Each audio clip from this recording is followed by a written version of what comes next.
আপনি যদি সোমনাথ মন্দির থেকে দক্ষিণ মেরু বরাবর সোজা স্ট্রেট লাইন কাটেন তাহলে সেটির মধ্যে কোনো জনবসতি পড়বে না, কোনো দেশ মহাদেশ থেকে দ্বীপ পর্যন্ত পড়বে না, শুধু সমুদ্র এবং সমুদ্র। প্রায় 11,000 কিলোমিটারের মধ্যে কোন রকম কোনো ভূমি বা জনবসতি নেই। কিন্তু এটা জানলে আপনারা অবাক হয়ে যাবেন, এই একই কথা 7ম শতকে অর্থাৎ 1300 বছর আগে সোমনাথ মন্দিরের বাণস্তম্ভে লেখা আছে, আসুমাদ্রান্ত দক্ষিণা ধ্রুবা পরিয়ন্ত আবাধিত জ্যোতির্মার্গা।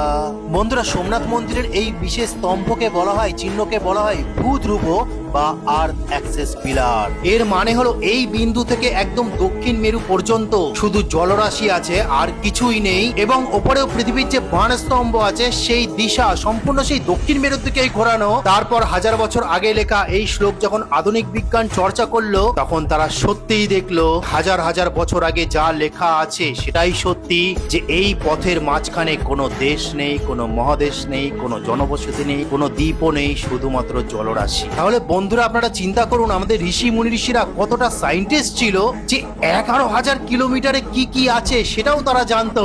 এতটাই জ্যোতির্বিজ্ঞানে ভরপুর ছিল আমাদের সনাতন ধর্মের ঋষিরা। কিন্তু আজ বিভিন্ন জ্যোতিষী বেরিয়েছে, তারা বলে মানি ব্যাগে একটা তেজপাতা রেখে দাও, তুমি বড়লোক হয়ে যাবে, তুমি একটা লেবু কিনে তাতে সুই ফুটিয়ে দাও, তোমার শত্রু নাশ হয়ে যাবে। এই সবই ভণ্ড পাখণ্ডিপানা।